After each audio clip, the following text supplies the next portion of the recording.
ফিরে এলাম বিরতির পর। পুজো দিয়ে ফেরার পথে ভয়াবহ পথ দুর্ঘটনা রাজস্থানের দৌসা জেলায়। পুণ্যাত্রী বোঝাই পিকআপ ভ্যানের সঙ্গে ট্রাকের মুখোমুখি সংঘর্ষে মৃত্যু হল 10 জনের। মর্মান্তিক এই দুর্ঘটনায় আহত হয়েছেন অন্তত 12 জন পুণ্যাত্রী। তাদের ভর্তি করা হয়েছে জয়পুর হাসপাতালে। আহতদের অনেকের অবস্থা গুরুতর বলেই জানা গিয়েছে। পুজো দিয়ে ফেরার পথে ভয়াবহ পথ দুর্ঘটনা রাজস্থানের দৌসা জেলায়। পুণ্যার্থী বোঝায় পিকআপ ভ্যানের সঙ্গে ট্রাকের মুখোমুখি সংঘর্ষে মৃত্যু হল 10 জনের। মর্মান্তিক এই দুর্ঘটনায় আহত হয়েছেন অন্তত 12 জন পুণ্যার্থী। তাদের ভর্তি করা হচ্ছে জয়পুর হাসপাতালে। আহতদের অনেকের অবস্থা গুরুতর বলেও জানা গিয়েছে।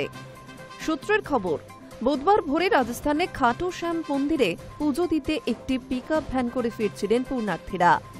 সেই সময় নিয়ন্ত্রণ হারিয়ে সামনে থেকে আসা একটি ট্রাকের সঙ্গে মুখোমুখি সংঘর্ষ হয় ভ্যানটির। সংঘর্ষের তীব্রতা এতটাই ছিল যে দুমড়ে মুচড়ে যায় ভ্যানটি। ঘটনাস্থলে মৃত্যু হয় 3 মহিলা সহ 7 শিশুর। ঘটনার পর প্রথমে উদ্ধার কাজে হাত লাগান স্থানীয়রা। খবর দেওয়া হয় পুলিশে। আহতদের উদ্ধার করে দ্রুত নিয়ে যাওয়া হয় স্থানীয় হাসপাতালে। সেখান থেকে বেশিরভাগ আহতকে রেফার করা হয়েছে জয়পুরে। অন্যদিকে মৃতরা সকলেই উত্তরপ্রদেশের এটার বাসিন্দা বলে জানিয়েছেন পুলিশ। এই দুর্ঘটনা প্রসঙ্গে দৌসা পুলিশ সুপার সাগর রানা বলেন, খাটু শ্যাম মন্দির দর্শন করে ফেরার সময় পথে ভয়াবহ দুর্ঘটনার কবলে পড়ে পিকআপ ভ্যানটি, যার জেরে 10 জনের মৃত্যু হয়েছে। আহত হয়েছেন 60 থেকে 8 জন। তাদের ইতিমধ্যে জয়পুরের SMS হাসপাতালে ভর্তি করা হয়েছে।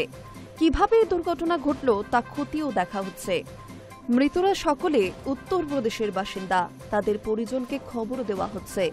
অন্যদিকে স্থানীয়দের দাবি, দুর্ঘটনার জেরে অন্তত 12 জন আহত হয়েছেন, যাদের বেশিরভাগেরই অবস্থা অত্যন্ত গুরুতর।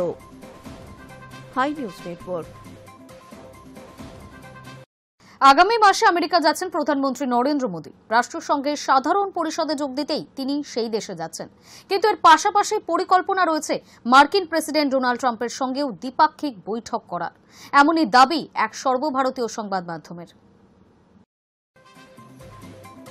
মাত্র কয়েকদিন আগেই রুশ তেল আমদানির শাস্তি হিসেবে ভারতের উপর অতিরিক্ত শুল্ক চাপিয়ে দিয়েছে ট্রাম্প। জানিয়ে দিয়েছেন বাণিজ্য নিয়ে ভারতের সঙ্গে আর কোনো আলোচনা হবে না। যতদিন না শুল্ক নিয়ে সমস্যার সমাধান হয় ততদিন আলোচনার পক্ষপাতী নন মার্কিন প্রেসিডেন্ট। অর্থাৎ ভারত আমেরিকা বাণিজ্য চুক্তির ভবিষ্যৎ এখন বিষবাও জলে। এহেন পরিস্থিতিতে আগামী মাসে আমেরিকা যাচ্ছেন প্রধানমন্ত্রী নরেন্দ্র মোদী। রাষ্ট্রসংঘের সাধারণ পরিষদে যোগ দিতেই তিনি সে দেশে যাচ্ছেন। কিন্তু এর পাশাপাশি পরিকল্পনা রয়েছে মার্কিন প্রেসিডেন্ট ডোনাল্ড ট্রাম্পের সঙ্গেও দ্বিপাক্ষিক বৈঠক করবেন তিনি। এই পরিস্থিতিতে বন্ধু ট্রাম্পের সঙ্গে তার একান্ত বৈঠকে কি বরফ গলবে, আপাতত সেই দিকেই তাকিয়ে ওয়াকিবহল মহল। জানা যাচ্ছে সেপ্টেম্বরের শেষ থেকে নিউ ইয়র্কে ভিড় জমাবেন রাষ্ট্রনেতারা। সেখানে ট্রাম্প ছাড়াও ইউক্রেনের প্রেসিডেন্ট জেলেন্সকি সহ অন্যান্য বিশ্ব নেতাদের সঙ্গেও বৈঠক হতে পারে মোদির। তবে নিঃসন্দেহে অন্য বৈঠকগুলির চেয়ে এই মুহূর্তে ট্রাম্পের সঙ্গে তার বৈঠকে যে সবচেয়ে বেশি আগ্রহ তৈরি করাবে তা বলাই বাহুল্য। এর আগে বছরের শুরুতে মার্কিন সফরে গিয়েছিলেন মোদি। সেই সময় ট্রাম্পের সঙ্গে তার বৈঠক হয়েছিল।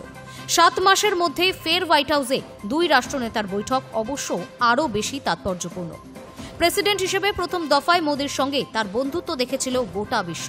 কিন্তু মসনদে প্রত্যাবর্তন ঘটানোর পর এবার যেন বড় বেশি খামখেয়ালি ট্রাম্প, যার প্রভাব পড়েছে মোদির সঙ্গে তার সম্পর্কেও। যদিও সম্প্রতি বারবার মোদিকে বন্ধু সম্বোধন করেছেন তিনি, কিন্তু যেভাবে শুল্ক চাপানো হচ্ছে নয়াদিল্লির ওপরে তাতে বন্ধুত্বের লক্ষণ যে দৃশ্যমান হয়নি তা বলাই যায়। এমতো অবস্থায় সামনাসামনি তাদের মধ্যে কি কথা হয় সেদিকেই নজর সকলের।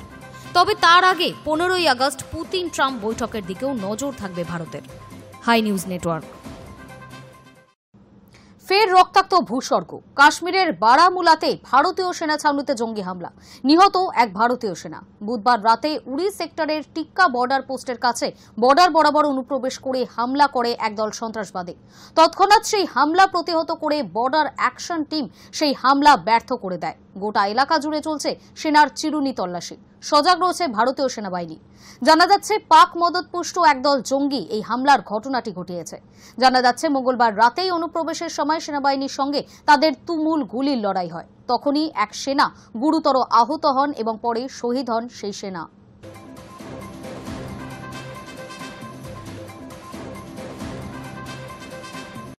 ভারত পাক সংঘর্ষ বিরতি সম্পন্ন হলেও তার রেশ এখনো জারি রয়েছে। আমেরিকা থেকে পাক সেনাপ্রধানের পরমাণু হুঁশিয়ারির পর এবার ভারতের বিরুদ্ধে যুদ্ধের হুমকি দিলেন পাকিস্তানের প্রাক্তন বিদেশমন্ত্রী তথা পাকিস্তান পিপলস পার্টির প্রধান বিলাওয়াল ভুট্টো। ভারত পাক সংঘর্ষ বিরতি সম্পন্ন হলেও তার রেশ এখনো জারি রয়েছে। আমেরিকা থেকে পাক সেনাপ্রধানের পরমাণু হুঁশিয়ারির পর এবার ভারতের বিরুদ্ধে যুদ্ধের হুমকি দিলেন পাকিস্তানের প্রাক্তন বিদেশমন্ত্রী তথা পাকিস্তান পিপলস পার্টির প্রধান বিলাওয়াল ভুট্টো। জানালেন, ভারত যদি সিন্ধু নদীর ওপর বাদ দেয় তাহলে দুই দেশের মধ্যে যুদ্ধ অবশ্যম্ভাবী। শুধু তাই নয়, সিন্ধু সহ ভারতের 6 নদী দখল করারও হুমকি দিলেন ভুট্টো। পেহেলগাঁওয়ে জঙ্গি হামলা ও 26 জন পর্যটকের মৃত্যুর পাল্টা অপারেশন সিন্দুরের পাশাপাশি পাকিস্তানের বিরুদ্ধে একাধিক কড়া পদক্ষেপ নিয়েছে ভারত, যার মধ্যে অন্যতম 1960 সালের সিন্ধু জল চুক্তি বাতিল করা হয়েছে। সিন্ধুতে বাঁধ নির্মাণ করা হবে বলে জানিয়ে দিয়েছে ভারত। এর পরিপ্রেক্ষিতেই যুদ্ধের হুমকি দিয়ে ভুট্টো বলেন, যদি ভারতের প্রধানমন্ত্রী নরেন্দ্র মোদী সিন্ধু নদীর উপর কোনো রকম কাটাছেঁড়া করেন তাহলে তো আমাদের ইতিহাস, সংস্কৃতি ও আমাদের সভ্যতার ওপর হামলা। পাকিস্তানের প্রাক্তন বিদেশমন্ত্রী আরও বলেন, যুদ্ধ বাদলে পাকিস্তানের মানুষের ক্ষমতা রয়েছে মোদির মোকাবিলা করার। আর একবার ভারতের সঙ্গে যুদ্ধ হলে পাকিস্তান সিন্ধু ও তার সবকটি উপনদীর দখল নেবে। ভুট্টোর এই হুঁশিয়ারি এমন সময় এলো যখন আমেরিকার মাটিতে দাঁড়িয়ে পরমাণু হামলার হুঁশিয়ারি দিয়েছেন পাক সেনাপ্রধান। রবিবার ফ্লোরিডার ট্যাম্পায় শিল্পপতি আদনান আসাদের নৈশ ভোজে গিয়ে পাক সেনাপ্রধান বলেন, আমরা পরমাণু শক্তিধর দেশ। যদি মনে হয় আমরা ধ্বংসের পথে এগোচ্ছি তবে অর্ধেক বিশ্বকে সঙ্গে নিয়ে আমরা ধ্বংস হব। সিন্ধুর ওপর বাঁধ প্রসঙ্গে মুনির বলেন, ভারত বাঁধ তৈরি করুক, আমরা অপেক্ষা করব। যখন বাঁধ তৈরি করা হয়ে যাবে আমরা 10টি মিসাইল ছুড়ে সেই বাঁধ ধ্বংস করে দেব। সিন্ধু ভারতের পৈতৃক সম্পত্তি নয়, আমাদের কাছেও ক্ষেপণাস্ত্রের কোনো অভাব নেই। প্রসঙ্গত 1960 সালে বিশ্ব ব্যাংকের মধ্যস্থতায় সিন্ধু জল চুক্তি সই করে ভারত ও পাকিস্তান। চুক্তি অনুযায়ী বিতস্তা ও চন্দ্রভাগার জলের উপরে পাকিস্তানের অধিকার 80%, ভারতের 20%। তবে চুক্তির শর্ত অনুযায়ী ভারত ওই জল ব্যবহার করলেও তা আটকাতে পারবে না। কিন্তু দীর্ঘদিন ধরেই নয়াদিল্লির দাবি ছিল সিন্ধু জল চুক্তিতে সংশোধন করতে হবে। এই নিয়ে আন্তর্জাতিক মঞ্চে নালিশ জানানো পাকিস্তানের কূটনৈতিক কৌশল হয়ে ওঠে। গত বছর সেপ্টেম্বর মাসে এই চুক্তিতে সংশোধন চেয়ে ইসলামাবাদকে করা নোটিশও পাঠায় ভারত। তবে পেহেলগাঁও হামলার পরে সিন্ধু জল চুক্তি নিয়ে চরম পদক্ষেপ করেছে ভারত। ভারতের এই পদক্ষেপকে যুদ্ধ ঘোষণার সমকক্ষ বলে আগেই তোপ দেখেছে পাকিস্তান। আর এবার এই ইস্যুতে ফের হুঙ্কার শোনা গেল পাকিস্তানের প্রাক্তন বিদেশমন্ত্রীর গলায়। যদিও ভারত সেই হুমকিকে বিশেষ পাত্তা দিতে নারাজ। এখন দেখার আগামী দিনে এই জল কতদূর গড়ায়। Hi news network. না ফেরার দেশে অভিনেত্রী বাসন্তী চট্টোপাধ্যায়। দীর্ঘদিন ধরেই অসুস্থ ছিলেন তিনি। পেটে ক্যান্সার, কিডনির সমস্যা, পেসমেকার লাগানো ছিল তার শরীরে। লাগাতার অসুখে জর্জরিত হয়ে গত জানুয়ারি মাসে হাসপাতালেও ভর্তি হয়েছিলেন, কিন্তু শেষ রক্ষা হল না। মঙ্গলবার শেষ নিঃশ্বাস ত্যাগ করলেন তিনি। না ফেরার দেশে অভিনেত্রী বাসন্তী চট্টোপাধ্যায়। দীর্ঘদিন ধরে অসুস্থ ছিলেন তিনি। পেটে ক্যান্সার, কিডনির সমস্যা, পেসমেকার লাগানো ছিল তার শরীরে। লাগাতার অসুখে জর্জরিত হয়ে গত জানুয়ারি মাসে হাসপাতালেও ভর্তি হয়েছিলেন, কিন্তু শেষ রক্ষা হল না। মঙ্গলবার শেষ নিঃশ্বাস ত্যাগ করলেন তিনি। বাসন্তী দেবীর বয়স হয়েছিল প্রায় 88 বছর। কঠিন রোগ ছাড়াও ছিল বার্ধক্যজনিত সমস্যা, কিন্তু তা সত্ত্বেও রোজ শুটিংয়ে আসতেন তিনি। তাকে শেষ দেখা গিয়েছিল ধারাবাহিক গীতা এলএলবিতে। সূত্রের খবর, সেই সেটেই তিনি বারবার অসুস্থতার কথা বলতেন। এরপর সেই সমস্যা আরও বাড়ায় তার পেশা থেকে দূরে চলে যেতে হয়েছিল তাকে। অভিনেত্রীর মৃত্যুর খবর প্রকাশ্যে আসতেই শোকের ছায়া টেলিপাড়ায়। ভাস্বর চট্টোপাধ্যায় বারবার অভিনেত্রীর অসুস্থতার কথা তুলে ধরেছিলেন প্রকাশ্যে। বাসন্তী চট্টোপাধ্যায়কে আর্থিকভাবে সহায়তা করার জন্য মুখ্যমন্ত্রী মমতা বন্দ্যোপাধ্যায়ের কাছেও আবেদন করেছিলেন অভিনেতা। বাসন্তী দেবীর কথা বলতে বলতে কান্নায় ভেঙে পড়েন তার দীর্ঘদিনের গৃহ সহায়িকাও। তিনি জানান, নতুন করে কোনো সমস্যা তৈরি হয়নি, হঠাৎই চলে গেলেন। তবে গত 6 মাস শারীরিকভাবে খুব কষ্ট পেয়েছেন তিনি।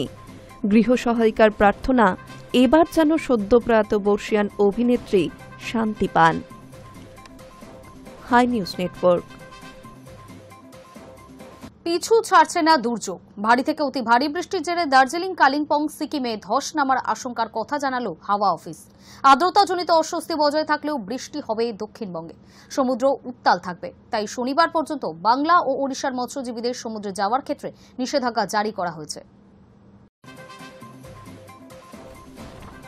মাঝে দিন কয়েকের দুর্যোগের পর ঝড় বৃষ্টির প্রকোপ খানিক কমেছে দক্ষিণবঙ্গে। গরমের কারণে অস্বস্তিও বাড়ছে, তবে আর নয়। আলিপুর আবহাওয়া দফতর জানালো, বুধবারই মধ্য বঙ্গোপসাগরে নতুন করে একটি নিম্নচাপ তৈরি হয়েছে। তার জেরে বুধবার থেকে ফের ঝড় বৃষ্টি শুরু হতে পারে কলকাতা সহ দক্ষিণের জেলাগুলিতে। হাওয়া অফিস জানিয়েছে, আপাতত দক্ষিণবঙ্গে বৃষ্টির সম্ভাবনা উত্তরের চেয়ে কম রয়েছে। বুধবার কলকাতা, হাওড়া, উত্তর ও দক্ষিণ 24 পরগনা, পূর্ব ও পশ্চিম মেদিনীপুর এবং ঝাড়গ্রামে বজ্রবিদ্যুৎ সহ হালকা থেকে মাঝারি বৃষ্টির সম্ভাবনা রয়েছে। বৃষ্টির পাশাপাশি ঘন্টায় 30 থেকে 40 কিলোমিটার বেগে ঝড়ও বইতে পারে। অন্যদিকে উত্তরবঙ্গের সপ্তাহভর দুর্যোগ চলবে। বুধবার দার্জিলিং, জলপাইগুড়ি, কালিম্পং এবং আলিপুর দুয়ারে অতি ভারী বৃষ্টির সম্ভাবনা রয়েছে। ভারী বৃষ্টির সম্ভাবনা রয়েছে কোচবিহারেও।